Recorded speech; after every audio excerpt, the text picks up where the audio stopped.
Bonjour à tous, j'espère que vous allez bien. On vient de terminer le mois de juin, on est au mois de juillet maintenant et du coup c'est le moment de faire le bilan du mois de juin au niveau de mes lectures. Je peux vous dire que ce mois de juin a été très productif et c'est vraiment génial. J'ai pu lire 19 livres au total, ce qui est vraiment beaucoup. Dans mes 19 livres, si je vous dis un peu de quoi ça va parler, on a autant du contemporain que de l'imaginaire, de la jeunesse, du thriller, du polar, des cozy mystery et de la fiction historique. C'est vraiment tous les genres que j'ai pu lire ce mois-ci. Donc 5 contemporains, 2 imaginaires, 5 jeunesse, 4 thrillers et 3 fictions historiques. Donc c'est assez finalement équilibré dans ce que je lis.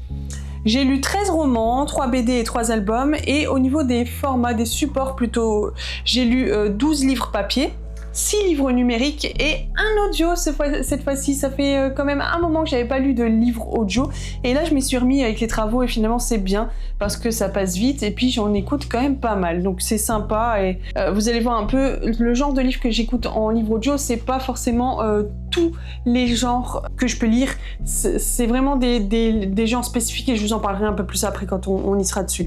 Voilà, au niveau des partenariats, j'ai lu 15 SP, services de presse, et j'ai sorti quand même 4 livres de ma pile à lire, donc je suis contente de ma pile à lire personnelle bien sûr. Voilà pour ça. Au niveau des lectures, je les ai rangées par genre, comme ça ce sera plus simple, et on va commencer tout de suite. Et je vous parle de 6 ans à t'attendre de Delphine Giraud aux éditions Pocket, que j'ai lu en lecture commune avec certaines d'entre vous. Dans cette histoire, on parle de Rachel et Vincent qui s'aiment depuis leur adolescence, et en fait ils ont décidé de se marier. Entre temps il y a le grand-père de Rachel qui va décéder, et juste à ce moment-là il va se passer quelque chose de tragique. Un autre événement difficile va se rajouter à la situation, c'est que Vincent va disparaître, et du coup on ne sait pas s'il est disparu, on ne sait pas s'il est mort, on sait rien en fait sur sa disparition. En tout cas on n'a pas retrouvé de corps, donc difficile à faire un deuil lorsque on ne retrouve pas le corps d'une personne. Donc la vie continue, mais Rachel elle a toujours cet espoir un peu au fond d'elle qu'il va revenir, qu'il est peut-être pas mort, et elle n'a pas réussi à retrouver quelqu'un, à refonder quelque chose avec quelqu'un d'autre. Donc c'est pas évident, et un jour lorsqu'elle va travailler à Paris, donc elle part en déplacement à Paris, elle se rend compte qu'elle croise un homme qui ressemble vraiment fortement à Mathieu.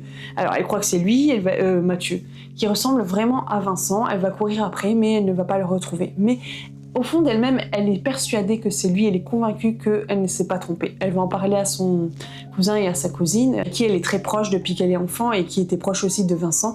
Mais eux, ils ont du mal à la croire. Donc elle décide de repartir à Paris pour essayer de le retrouver. Et donc son cousin va quand même venir avec elle, même s'il est un peu sceptique. Et donc dans cette histoire-là, ça va vraiment être ça, un peu être à la recherche de cet homme-là. On aura les questions, s'il est pas mort, alors pourquoi il est vivant, pourquoi il s'est jamais montré à eux. Voilà, ils vont se poser plein de questions à partir de là et dans les recherches qu'ils vont pouvoir faire sur cet homme-là. Moi, ce que j'ai bien aimé, c'est que la plume de Delphine Giraud, elle est vraiment sympa, elle est fluide, ça se lit très bien, ça se lit facilement, les chapitres sont pas trop longs. Donc c'est une histoire vraiment très mystérieuse. Ce que j'aime beaucoup avec Delphine Giraud, c'est qu'en fait, elle parle toujours un peu d'histoire de famille, mais il y a toujours des mystères et une sorte de petite enquête dedans, et je pense que je l'avais déjà dit dans les vlogs ou dans d'autres bilans lecture où j'avais lu un de ses bouquins, et c'est vraiment, elle a un peu sa fibre à elle forcément, où elle va parler de famille, elle va parler de mystère, et toujours avec une sorte de petite enquête. On va chercher quelque chose, on va essayer de déceler un peu les mystères, les secrets, toutes ces choses-là, et c'est vraiment bien fait. Les résolutions sont en top aussi, à chaque fois on passe un très bon moment de lecture avec, quoi. Je passe au suivant. Donc le suivant, c'est Le fabuleux café des souvenirs de Shiori Ota aux éditions City, que j'ai reçu de la part de Eric Poupé, et je leur remercie. Ici, on est dans une ville au Japon où on a Madame Ayari qui tient un petit café extraordinaire. Ce ne sont pas que la saveur des breuvages et la chaleur de l'accueil qui en font un lieu aussi unique. Durant les 4 minutes et 33 secondes que nécessite la préparation du café, les clients peuvent voyager dans leur passé. Et donc en fait, on va voir justement des personnes qui vont arriver dans ce café-là, et effectivement qui vont pouvoir changer des décisions qu'ils ont pu faire dans leur vie auparavant, pour pouvoir avoir des conséquences autres dans leur vie présente. Et on le voit avec quelques exemples de personnages. D'ailleurs, on a Imari, donc c'est une jeune fille. C'est vraiment elle un peu le personnage central de l'histoire, et elle va rencontrer plusieurs personnes autour d'elle et elle va se rendre compte en fait que si le passé de quelqu'un a changé, forcément son présent va être différent, et elle va le remarquer par une vieille femme qu'elle va rencontrer dans sa rue, qui ne sera plus dans sa rue le lendemain, tout simplement parce que la vie de cette vieille dame a changé selon une décision qu'elle a prise dans ce café-là. Et c'est vraiment intéressant, c'est sympa. Apparemment, je pense qu'il y aura peut-être une suite à ce livre-là, si je dis pas de bêtises. Mais bon, j'ai passé un bon moment de lecture. C'était sympa, les personnages sont vraiment attachants. Oui, on s'y attache. Surtout à cette petite Imari, en fait, on se rend compte qu'elle, elle aimerait bien changer aussi des choses dans son passé. Mais on va voir que pour elle, c'est plus compliqué que ça, et je vous en dis pas plus parce que sinon je vais spoiler. C'est vraiment très intéressant, et c'est une petite fille qui avait toute la vie devant elle, tout son avenir était tracé. Elle était un prodige du piano, et à cause d'un accident, sa main a été abîmée et ne peut plus jouer du piano comme avant. Sa mère est vraiment sur elle, elle veut qu'elle joue encore du piano et qu'elle redevienne vraiment un prodige, mais elle sait au fond d'elle que c'est pas possible, et du coup on voit que dans sa propre famille il y a des tensions. Et donc elle essaie d'aller chercher un peu le réconfort, le soutien, l'amitié ailleurs que chez elle, et c'est pas évident parce qu'elle a passé quelques années en Angleterre pour performer son piano, et lorsqu'elle revient, elle doit tout recommencer. Du coup elle a des craintes, elle a des peurs pour aller à l'école, elle a peur de se faire maltraiter par les autres enfants, mais on va voir que ce sera différent. C'est vraiment une histoire sympa, et comme je vous dis, des personnages très attachants. Un autre bouquin que j'ai énormément aimé, c'est un de mes coups de cœur, je pense, du mois de juin.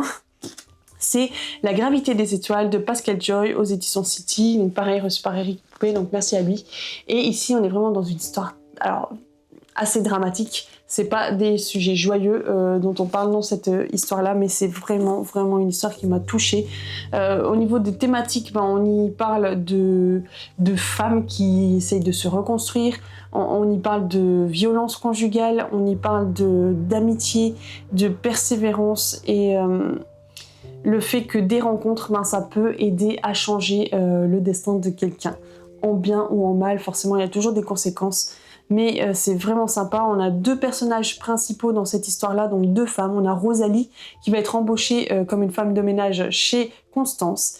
Et donc cette deuxième femme qui est importante pour nous et dont on va apprendre un peu toute sa vie, tout son passé, ce qui s'est passé chez elle, pourquoi elle revient dans sa maison, pourquoi elle a quitté une maison où elle habitait auparavant. Et voilà, c'est super intéressant, et le sujet des violences conjugales, tout ça, il est vraiment, vraiment bien abordé. Si vous aimez lire des livres comme ça, vous pourrez aller lire La Dernière Allumette, mais c'est pas du tout abordé de la même manière. Et ça se complète un peu dans le sujet forcément abordé. Et ici, il y a des petites choses qu'on n'a pas forcément vu dans l'autre lecture dont je viens de parler, La Dernière Allumette, et c'est vraiment intéressant parce qu'on en apprend encore un peu plus sur ce fléau, et c'est vraiment, vraiment intéressant. Ça peut être un bouquin très très bien pour des personnes qui vivent ce genre de situation, ou qui peut-être connaissent des gens qui sont dans cette situation, ils savent pas comment ils pourraient les aider. Peut-être que ça peut leur donner des petits tips, des petites billes pour pouvoir les aider, parce que c'est vrai que je pense que ça doit être très très très très compliqué de pouvoir aider ce type de personnes. En général, elles vont tout camoufler, tout cacher parce qu'elles ont peur, elles ont honte, elles ont peur de représailles, et on le voit bien dans ce bouquin-là, d'ailleurs on en parle beaucoup. Donc si vous aimez toutes ces thématiques, tout ce que je viens de dire là maintenant sur ce bouquin-là, allez le lire, franchement vous allez beaucoup l'apprécier, vous allez le lire, ça va passer très vite. Je l'ai lu très très très rapidement tellement j'étais vraiment dedans, et la plume elle est super sympa, franchement c'était top. Ensuite je passe aux fictions historiques, j'en ai lu qu'un cette fois-ci. Quoique, non, parce que en fait j'ai tout rangé par ordre ici, je me rappelle. Et j'ai pas parlé des livres numériques. Donc bon, c'est pas grave. Je vais vous parler d'abord de tous les livres en papier, et ensuite on reviendra dans les livres numériques. Tant pis si c'est un peu décousu au niveau des genres, mais sinon je vais pas m'en sortir. Donc en fiction historique, j'ai lu Les Héritières de Langford de Lati Agnel aux éditions Jeanne et Juliette. Merci pour ce service de presse. Et c'est la première fois que je lis cette autrice-là. Et pourquoi j'ai bien aimé ce livre-là? Alors déjà, la couverture est super jolie, et aussi parce qu'en fait, on a un peu une ambiance à la Jane Austen, si vous aimez bien, où en fait, on va parler de... déjà, on est au 19e... Non, pas au 19e siècle, au 20e siècle en Angleterre, 1900, et donc il y a... Ambrosia, si je me trompe bien, voilà, Ambrosia de Langford, qui va se marier, et en fait, le jour de son mariage, son mari va mourir. Donc elle va devenir veuve, tout ça. Les gens vont croire que c'est de sa faute parce que c'était un mariage de convenance. Elle voulait pas se marier avec lui, c'était pas du tout un mariage d'amour, mais c'est surtout sa famille qui l'a un peu poussée à se marier avec lui pour justement qu'elle ait un bon statut, que ça aide pour la famille. Ben voilà, un peu comme ce qui se passait à cette époque-là. Donc c'est un peu comme à la Jane Austen. Et donc elle se sent un peu mal parce qu'elle se dit, ben, j'ai rien fait pour que ça se passe comme ça. Et donc il y a sa tante qui vit aux États-Unis qui va lui dire, bah viens avec moi. Tu vas te refaire un peu là-bas aux États-Unis, à New York, dans la bonne société là-bas. Donc elle part quelques mois là-bas, et dans diverses rencontres avec des personnes, elle va rencontrer un certain monsieur qui... un peu un Darcy finalement, qui s'appelle Dorian Valentine, et donc c'est un peu un gars qui va l'exaspérer, qui va l'ennuyer un peu dans sa manière d'être, de parler, tout ça. Ils vont avoir des petits atomes crochus quoi quand ils vont parler, mais on va sentir qu'il y a quelque chose et une sorte d'attraction entre eux, même s'ils ne veulent pas se l'avouer. Ensuite, quelque chose de grave va arriver dans sa famille en Angleterre, et elle va devoir y retourner précipitamment. Donc voilà, alors qu'elle se fait des amitiés là-bas, elle commence à entrer un peu dans la société de New York, et bien elle doit rentrer chez elle, et elle n'a pas forcément envie, mais sa famille a vraiment besoin d'elle, surtout qu'à cause de l'événement tragique qui va arriver, la maison de sa famille risque de leur être retiré. D'ailleurs, on est en train de chercher quelqu'un pour acheter cette maison-là. Donc eux, ils vont essayer de trouver des solutions pour trouver de l'argent et pouvoir garder leur maison, parce que sinon, ils seront à la rue finalement. Donc ça va être un peu compliqué. Ils vont devoir aller à la banque, rencontrer plein de gens, tout ça, essayer de savoir qui a un peu la main mise sur leur maison et veut se l'approprier. Il y a des personnes qui vont se rapprocher, mais ce ne sera pas forcément des personnes très bien attentionnées en tout cas. Et du coup, il va y avoir pas mal de trahisons, de mystères, de secrets, de non-dits, de choses pas très bonnes aussi dans toute cette situation-là. Et c'est ça qui est sympa, parce qu'il y a du suspense, il y a des rebondissements, et à chaque fois un petit truc qui se passe, et on aime bien ça. Au moins, un petit bémol dans cette histoire-là. Bon, c'est clair que je préfère largement Orgueil et Préjugés, mais j'aime bien ça. Celui-ci, c'était vraiment sympa, c'était un peu à la Orgueil et Préjugés, un peu. Donc c'était vraiment bien. Les personnages sont sympas, il y en a qui sont aussi irritants comme dans Orgueil et Préjugés, il y en a qui sont attachants. Et moi, ce qui m'a un petit peu manqué, c'est en fait Dorian Valentine. Je trouve qu'il n'est pas assez présent dans le livre. Il y a une trop grosse période où on ne le voit pas. On sait qu'il agit derrière un petit peu, mais j'ai trouvé que c'était un petit peu dommage de pas trop le voir à un certain moment. Mais sinon, c'est très bien écrit, c'est vraiment sympa. Donc si vous aimez les fictions historiques à la Jane Austen, allez vraiment lire ce bouquin-là, je pense que vous pourriez vraiment l'aimer. C'est vraiment sympa. Je passe maintenant au polar, cause mystérieuse, ce genre de choses, et en papier. Donc j'ai lu Le Temps est assassin, en lecture commune d'ailleurs, de Michel Bussy, avec certaines d'entre vous, et c'est quand même une grosse pavasse, 500 et quelques pages, donc là c'était aux éditions Pocket. Et donc dans cette histoire-là, en fait, on a deux temporalités, donc l'été 89 et l'été 2016. En été 89 et en été 2016, on sera au même endroit en Corse. Donc en 89, il y a sur la presqu'île de la Révélata en Corse, il y a une route sur une corniche au-dessus d'un ravin de 20 mètres où une voiture va rouler trop vite et elle va basculer dans le vide. Et donc dans cette voiture, il y avait 4 personnes et la seule survivante, c'est Clotilde. Clotilde qui a 15 ans, et donc ses parents et son frère n'ont pas eu cette chance de pouvoir survivre. Donc elle va être orpheline, elle va aller vivre chez quelqu'un de sa famille, je pense, je ne me rappelle plus, mais on n'en parle pas trop de son enfance, tout ça. Et ensuite, on est en été 2016, où Clotilde va revenir pour la première fois sur cette île après l'événement tragique. Donc une vingtaine d'années plus tard, je pense, peut-être même 27 ans si je ne me trompe pas. Et elle va montrer les lieux du drame à son mari, à sa fille. Bon, eux, ça va être un peu... Ils vont pas être aussi... intéressée qu'elle l'aurait voulu, et ça va la chagriner un peu, ça va la peiner, parce que elle se dit c'est mon mari, c'est ma fille, j'ai envie de leur partager un peu ce qui m'est arrivé, et donc ça c'est un peu dommage pour elle, parce que ils sont pas assez finalement compatissant, il montre pas assez de ce genre d'émotion-là en fait pour elle. Elle va se rendre compte en fait qu'il va lui arriver plein de choses. Elle va mettre ses papiers d'identité dans un petit coffre et ils vont disparaître. Elle va recevoir un petit mot qui supposerait que sa mère est vivante. Plein de choses comme ça et en fait ça va lui faire un peu retourner le cerveau. Elle va se dire mais mince alors, peut-être que le mystère de la mort de ses parents et de son frère n'est pas juste un accident mais qu'il y a bien plus que ça. Donc j'en dis pas plus, mais voilà, c'est vraiment une alternance entre l'été 89 et l'été 2016. Et en 89, on voit vraiment un peu un compte à rebours de toutes les journées qu'ils ont vécues jusqu'à l'accident. Et en été 2016, on voit aussi qu'il y a quelqu'un qui a récupéré un journal intime qu'elle avait écrit justement lors de son été 89. Et par rapport à ce journal, on établit un peu tout ce qui a pu se passer et aussi on essaie de détecter un peu qui a pu avoir ce journal-là et est-ce que c'est lui le meurtrier si jamais ça n'a pas été un accident. Bref, il y a plein de choses comme ça en fait. On se pose énormément de questions et les réponses se trouvent à la fin du bouquin. Donc c'était vraiment une très bonne lecture. Un autre bouquin que j'ai lu, c'est Inish Boffin, la triade irlandaise, et donc c'était le 3e et dernier tome. Je n'ai pas lu les 2 premiers tomes, mais comme je le disais dans les vlogs, c'est vraiment pas grave, j'étais pas du tout perdue.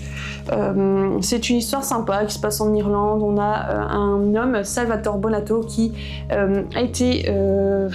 c'est un peu un témoin en fait par la police et donc il est censé révéler énormément de choses pour que la police puisse... comment dire, je trouve plus le mot... essayer de de solutionner une grosse histoire, quelque chose où il y a des fonds monétaires, plein de fonds qui sont qui sont envoyés sur des comptes offshore, tout ça, derrière en fait, voilà, dans des choses illégales qui passent outre la justice, ce genre de choses, et un peu aussi avec tout ce qui est Al-Qaïda, bref, tous ces trucs-là. Et donc, en fait, cet homme-là, il est censé leur donner plein de noms, de numéros de compte, tout ça, pour qu'ils puissent vraiment arrêter tout ça. Et donc dans cette histoire-là, on va avoir une flic qui va reprendre un peu du service parce que cet homme-là ne veut parler qu'à cette femme. Donc voilà, on va avoir un peu tous les entretiens, tout ce qu'il va dire, ça va les aider à trouver un peu des solutions par rapport à plein de choses de cette enquête-là. Il va y avoir des morts, ça va être une histoire assez... c'est un thriller, hein, forcément. Franchement, en soi, c'est une très bonne histoire, mais ce qui m'a dérangé, moi, c'est un peu, comme je l'avais déjà dit, le langage est un peu cru pour certains personnages et ça m'a dérangé. Je trouvais pas forcément qu'il y avait besoin que ce soit comme ça. Après, peut-être que l'auteur, il voulait vraiment que un ou deux personnages soient comme ça et que ça aide à l'histoire, je sais pas. Mais moi, ça m'a un petit peu dérangé. Ensuite, j'ai lu Histoire d'ours, donc on est plus dans l'imaginaire, tout ça, une histoire d'ours pour le jury du Challenge Game Master, donc écrit par Eowyn Ivy, et ça c'était très bien aussi. C'était une histoire vraiment top. On n'a pas énormément de personnages, on a un petit peu de imaginaire mais léger pour une certaine chose. Mais sinon, le plus gros est dans la réalité, dans ce qu'on vit. Ça se passe à notre époque, je pense, si je me trompe pas. Et en fait, on a Birdie qui a une petite fille, comment elle s'appelle, Emmaline. Et donc, elle élève sa petite fille seule, donc famille monoparentale, en Alaska.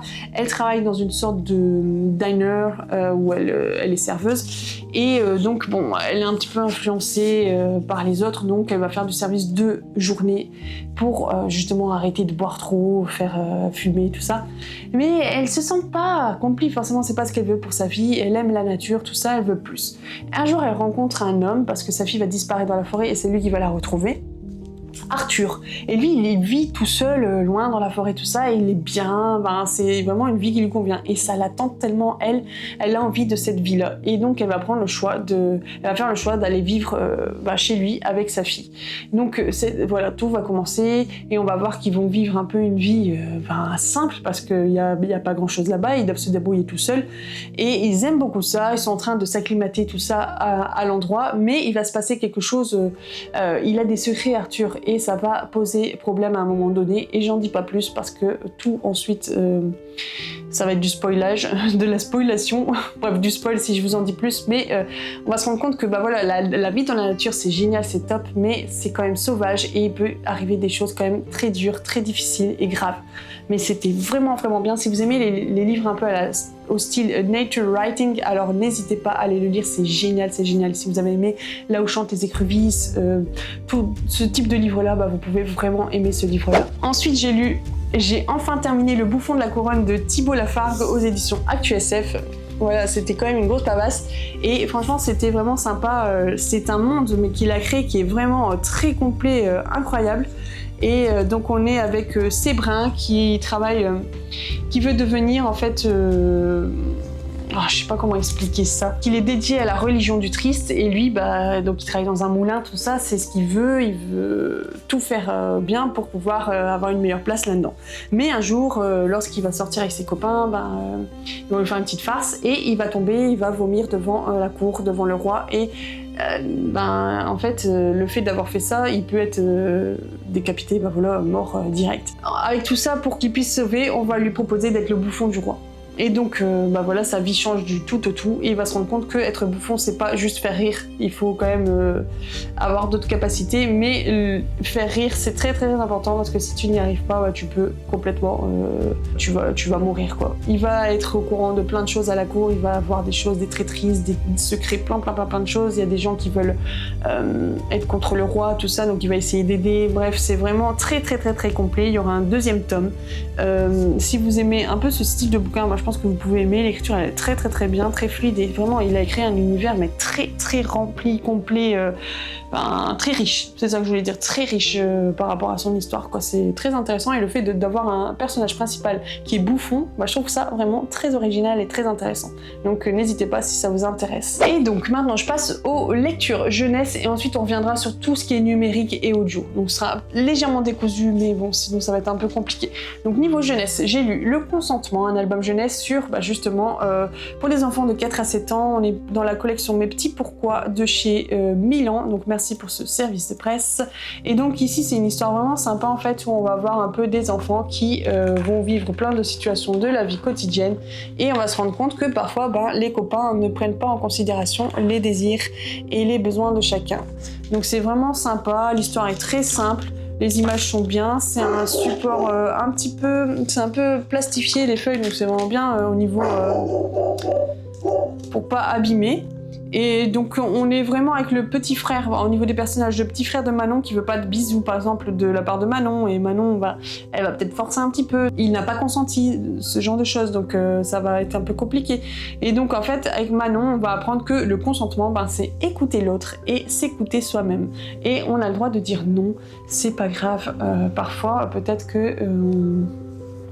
il y a des situations qui font dans la vie qu'on ne peut pas toujours dire oui parce que ce n'est pas bon pour nous, ce n'est pas bon aussi pour les autres. Il y a plein de contextes qui sont favorables ou défavorables à certaines décisions qu'on doit prendre. Et c'est vrai que parfois l'autre personne ne peut pas comprendre, mais il suffit d'essayer de lui expliquer pour qu'elle puisse dire « Ah oui, d'accord, je comprends pourquoi tu ne veux pas ». Et même s'il ne comprend pas, il suffit de respecter. Et voilà, si la personne dit non, c'est non, c'est tout. Donc c'est vraiment très bien fait.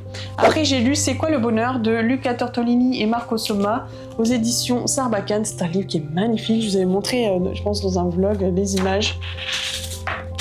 Voilà, donc les images elles sont magnifiques. C'est quoi le bonheur? En gros c'est un souriceau ici qui va partir en quête du bonheur après avoir réuni quelques trésors sur une plage. Mais qui sait ce qu'est le bonheur? Et en gros, on va essayer de voir à travers plein de situations ce qu'est réellement le bonheur et on va se rendre compte que le bonheur peut être différent selon les personnes. Pour moi, le bonheur, c'est peut-être d'être assis sur mon transat au soleil en train de lire un bouquin et quelqu'un d'autre, ce sera pas du tout ça, ce sera peut-être aller boire un verre avec un copain. Bon, là, je vous donne des situations un peu sympas pour l'été, mais c'est vraiment très intéressant parce qu'on voit qu'on n'a pas tous les mêmes envies, on n'a pas tous les mêmes désirs et la définition du bonheur n'est pas la même pour tout le monde. Donc c'est très intéressant. Après j'ai lu La Revanche des oiseaux de Béatrice Fontanelle et Lille Cyr aux éditions Sarbacane, encore une fois, en service de presse. Et donc ici j'ai vraiment bien aimé cette histoire-là parce que, hop, la quatrième si vous voulez savoir, les illustrations sont sympas aussi. J'ai bien aimé cette histoire-là parce qu'en fait, on a une petite fille, Apolline, elle est gourmande, elle aime bien chipper les fruits juteux dans le cerisier voisin. Si elle voit un nid, elle va aller chercher les choses qu'il y a dans le nid. Et un jour, il y a les pies, donc les oiseaux, qui vont se remonter contre elle et vont lui jouer un coup, finalement. Elles vont lui jouer un coup. Bref. Elles vont faire quelque chose, c'est-à-dire qu'elle va aller se coucher et le lendemain, quand elle va se réveiller, elle sera toute petite dans une cage. Et en fait, elle aura été un peu kidnappée par ces pies-là. Et elles vont lui dire, tu sais pourquoi tu es là? Parce que tu as fait des bêtises, tu as été prendre par exemple l'œuf qui était à l'intérieur du nid et on veut que tu le rendes. Et donc tant qu'elle ne l'aura pas rendu, elle restera comme ça. Donc elle va s'excuser, elle va rendre ce qu'il y avait dans le nid. Et en fait, on va se rendre compte que Apolline, ok, elle a réparé son erreur, donc voilà, elle va se réveiller le lendemain, elle sera chez elle tranquille, mais elle va continuer à faire des bêtises. Donc les pies vont revenir et vont lui dire hop, non, elles vont sévir.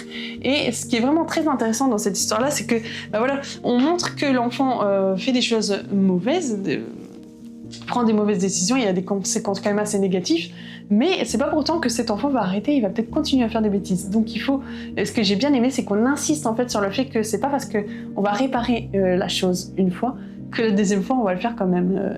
Je pense qu'il faut beaucoup de répétitions pour qu'un enfant comprenne certaines choses. Donc c'était très intéressant, j'ai bien aimé en fait ce système de non, pas une seule fois on va sanctionner un peu l'enfant, mais il faut plusieurs fois avant qu'il comprenne réellement l'impact des choix qu'il fait et des bêtises, des choses négatives qu'il fait.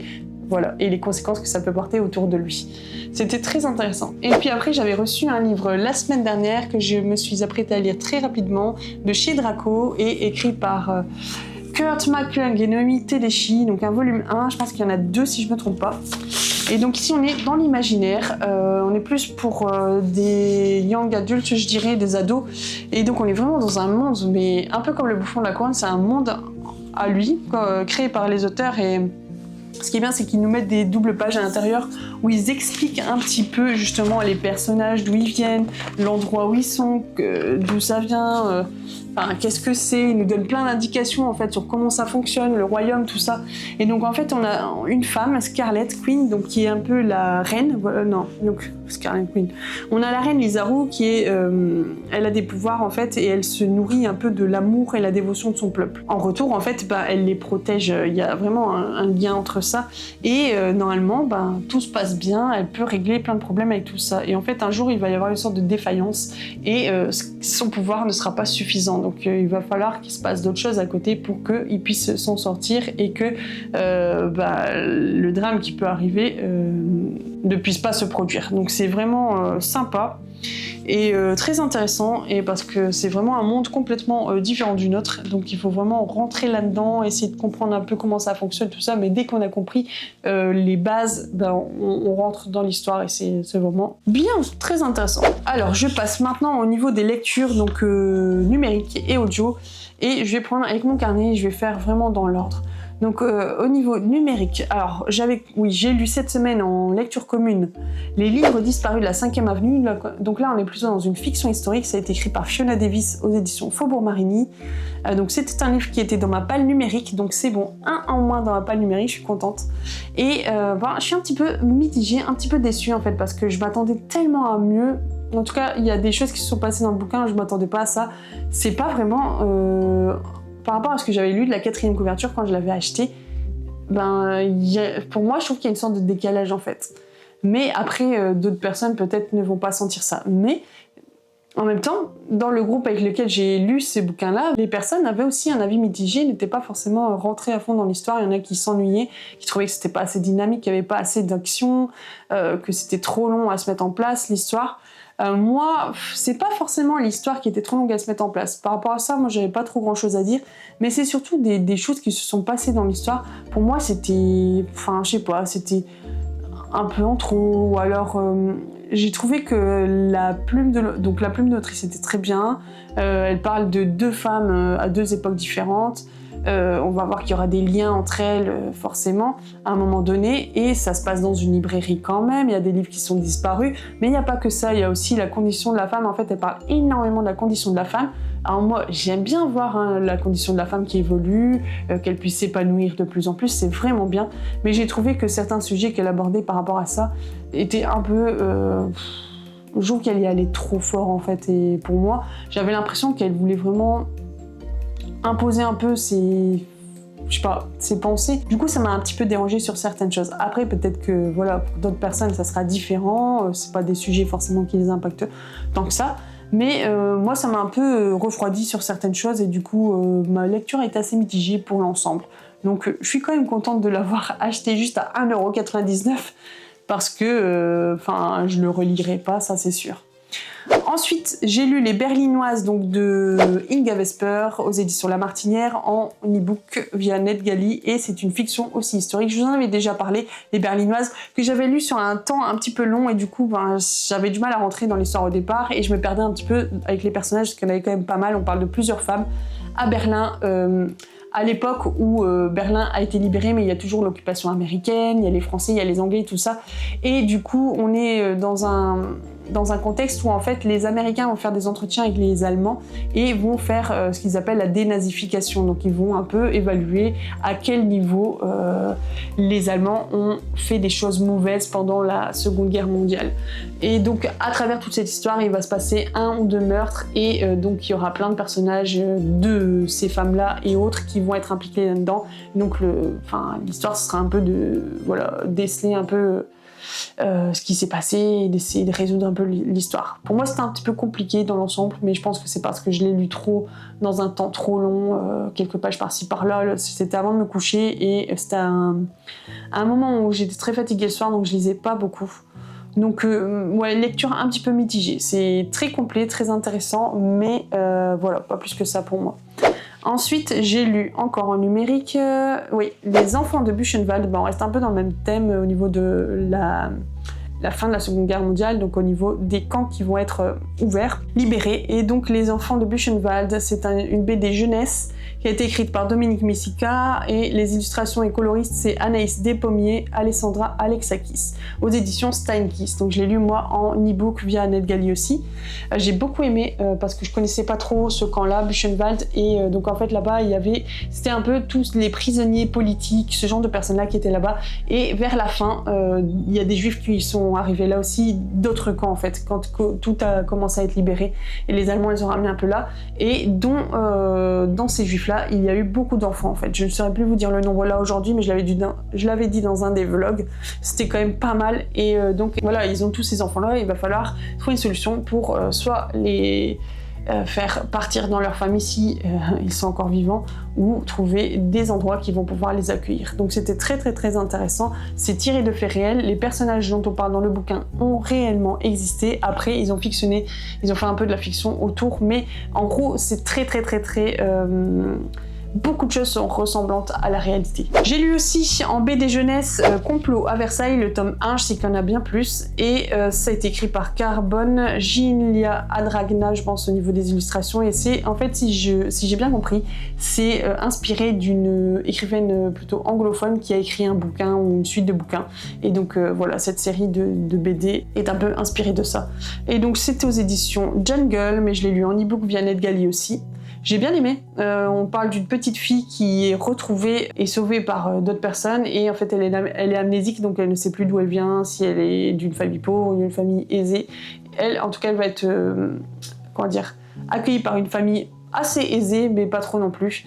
Et la dame de cette famille-là va la prendre sous son aile et va lui apprendre un peu à être une sorte de guérisseuse. Donc elle va aller l'accompagner et puis on se rend compte que elle a quand même des aptitudes pour ça. Et donc toute cette histoire se met en place, les personnages, tout ça, et en fait sa copine, elle va devoir rentrer dans le monde de la cour française, donc faire vous savez un peu, comment on appelle ça, je sais plus. À un moment donné, à chaque année, à une certaine période, il faut aller, je trouve plus ça, à faire des rencontres avec des jeunes, tout ça, et puis pour pouvoir se montrer et trouver un prétendant par la suite. Donc ça, c'est un peu la petite histoire. Elle va prendre donc sa copine pour un peu celle qui s'occupe d'elle, qui l'aide à s'habiller, ce genre de choses, et on va se rendre compte que s'est passé, il va y avoir quelqu'un qui va se faire empoisonner, tout ça, et du coup, sa copine qui sait un peu guérir tout ça, faire guérisseuse, elle va aller aider, et il y aura bien plus que ça sur son personnage à elle, on va découvrir des choses sur son identité au fur et à mesure, donc c'est très très très intéressant aussi, j'ai bien aimé. J'ai lu La Reine de l'arnaque, on retourne un peu dans le thriller, c'est écrit par Alex Hay aux éditions Black Lab, en numérique aussi, et c'était pour NetGalley que je l'ai lu. Pourquoi j'ai lu ce livre-là? Parce que je l'ai vu pas mal passer sur Bookstar, et aussi parce que j'ai demandé dans mon swap de Noël les gouvernantes de cet auteur-là. Donc je voulais voir un peu comment était cet auteur-là. J'ai bien aimé cette histoire, c'était vraiment sympa. On y parle d'une fille qui est un peu la reine d'un sorte de voleur, mais qui vole dans la bonne société à Londres, oui, en Angleterre. Et donc, en fait, ils ont des règles à respecter lorsqu'ils vont faire un vol.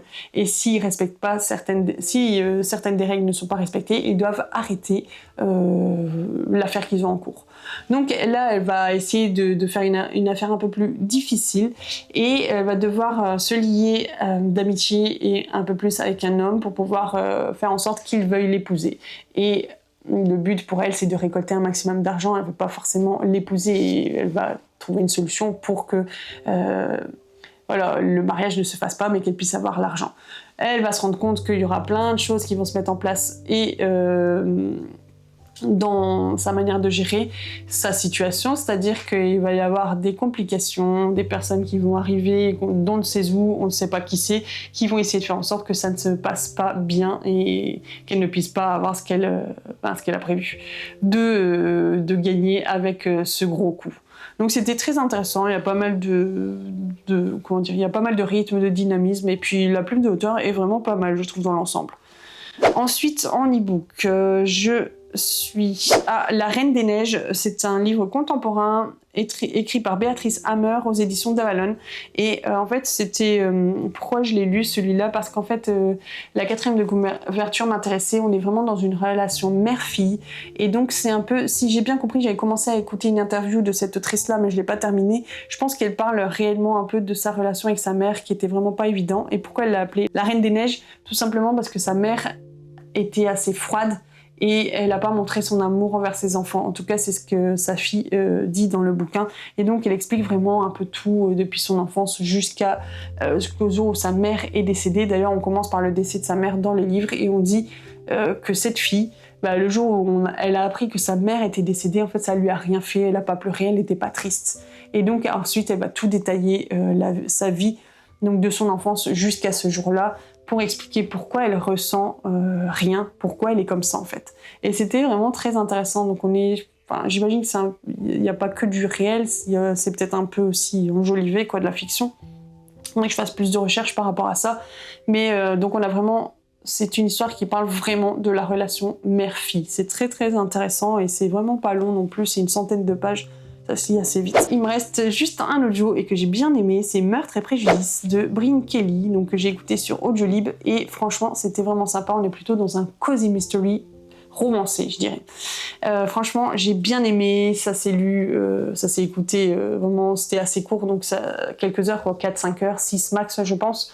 J'ai bien aimé, on est avec 2 personnes, on a Miss Bennett, mais avec 2 T, et un autre gars qui s'appelle Tom, donc Amelia Bennett et Tom, qui vont se rencontrer lorsqu'elle va visiter un manoir où a été filmé Jane Austen à l'époque, Orgueil et Préjugés, tout ça, des scènes ont été tournées là-bas. Et en fait, elle va tomber inopinément sur Tom, celui qui est le propriétaire de ce manoir-là. Ils vont beaucoup discuter ensemble, ils vont boire des verres, tout ça, ils vont passer une nuit ensemble. Et en fait, il va se passer quelque chose de grave pendant cette nuit-là, mais ils ne s'en rappellent pas du tout. C'est comme si leur mémoire avait dysfonctionné. Et à partir de là, pour qu'ils soient un peu disculpés de ce qui s'est passé, ils vont essayer de mener leur propre enquête. Et en fait, ça va être vraiment très difficile. Ils vont être un peu poursuivis, tout ça, il va se passer plein de choses autour d'eux. Ils vont devoir vraiment être l'un avec l'autre et être soudés ensemble. On va voir qu'ils vont vraiment se rapprocher aussi, parce qu'ils vont beaucoup apprendre à se connaître dans les situations difficiles, tout ça. Elle avait vécu un événement très tragique chez elle quelques mois auparavant, et c'est pour ça qu'elle était partie un peu en Angleterre, pour pouvoir souffler, pour pouvoir décompresser, pour pouvoir essayer de guérir de toutes ses craintes, ses peurs par rapport à l'événement qui a eu lieu chez elle en Amérique. Franchement, j'ai trop aimé cette histoire-là, c'est vraiment bien. J'ai passé un moment très très très agréable. Et au niveau justement des livres audio, je vous disais tout à l'heure que en fait je lis pas n'importe quel genre lorsque j'écoute un audio, parce que pour moi c'est pas ma mémoire la plus travaillée et la meilleure.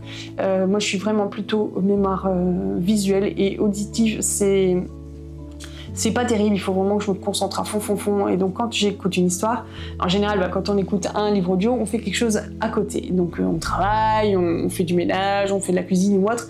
Et du coup, forcément, on n'est pas concentré sur une seule tâche en même temps, mais on en fait plusieurs. Et donc moi, pour qu'un livre audio, ça passe super bien avec moi, premièrement, il me faut des histoires qui sont vraiment tranquilles, qui sont cool. Humoristique un peu. Je vais pas écouter un thriller, je vais pas écouter un livre psychologique où il faut apprendre des notions, où c'est des choses que je maîtrise pas trop, ou des sujets trop sérieux en fait. Je vais vraiment rester dans les romances, des cozy mystery parce que c'est assez cool. Les fictions contemporaines, ça dépend vraiment si c'est un sujet sérieux ou si c'est un peu plus tranquille. Des feel good, ce genre de choses. Et là, ça passe vraiment crème, c'est génial. Donc n'hésitez pas à essayer les livres audio si vous n'avez jamais tenté. Il suffit de savoir un peu si vous êtes quand même bien au niveau de l'écoute, de l'attention, de la concentration, et faites peut-être comme moi, essayez peut-être déjà de faire avec un livre audio qui demande pas trop de concentration, d'attention ou de résoudre des mystères, ce genre de choses, comme un thriller quoi. Moi peut-être qu'un jour j'essaierai un thriller en audio, mais je pense pas que je sois prête encore, donc je l'ai pas encore fait. Je pense que je vous ai un peu tout dit de mes lectures du mois de juin, il y en avait vraiment quand même pas mal, 19, j'espère que je n'en ai pas oublié. Vraiment, si je dois revenir là-dessus, les 3 livres qui m'ont vraiment le plus plu, c'est donc le dernier dont je vous ai parlé, Meurtre et préjudice, l'audio que j'ai écouté, et il y a vraiment beaucoup de références forcément à Jane Austen dans ce cozy mystery, donc j'ai bien aimé aussi. Donc il y avait celui-ci, il y avait, j'ai dit La gravité des étoiles, le contemporain, vous savez, sur les violences conjugales, et le 3e c'était Une histoire d'ours de Eowyn Evin, parce que c'était vraiment assez original comme histoire, et je me suis vraiment évadée, et le fait que ça parlait énormément de nature, l'Alaska, les montagnes, les rivières, tout ça, je me suis évadée, je voyais un peu les images quand je lisais, j'aimais beaucoup ça quoi. Et l'histoire de cette femme m'a vraiment percutée. C'est quand même un livre dramatique mais très très très intéressant. Voilà. Dites-moi vous dans les commentaires si vous avez un livre qui vous a vraiment percuté au niveau du mois de juin dans vos lectures, si quelque chose vous a vraiment marqué, un livre vous a marqué, peut-être une relation aussi dans un livre, un personnage vous a marqué parce que peut-être ça vous parle par rapport à votre propre vie ou autre chose, peu importe. Est-ce qu'il y a peut-être des livres qui vous ont pas trop plu? Est-ce que vous avez des livres qui pourraient m'intéresser aussi? N'hésitez pas à le dire. Et dites-moi aussi si jamais il y a un livre dont je vous ai parlé là maintenant qui vous intéresse, que peut-être vous voulez en savoir plus ou autre, si vous êtes tenté par un des livres que je vous ai montré aujourd'hui et dont je vous ai fait un petit peu le récap de ma lecture. N'hésitez pas à mettre un emoji si vous n'osez pas parler, genre livre par exemple, parce que c'est un bilan de livre ou autre, peu importe. Merci d'être toujours présent, merci pour ceux qui s'abonnent, merci parce que la chaîne commence à grandir tout doucement, merci pour vos commentaires, merci pour vos likes, vos partages, ça fait vraiment plaisir, ça me fait vraiment plaisir, et j'espère vraiment vous revoir dans les prochaines vidéos pour le prochain bilan, pour les autres thèmes qui passeront les semaines prochaines, les vlogs du mercredi qui sont un peu plus cool, qui sont un peu plus tranquille dans la manière dont je raconte un peu les choses quoi. Et je vous souhaite de passer de très bons moments avec vos propres familles, les gens qui vous entourent. À très bientôt, c'était les mots d'or.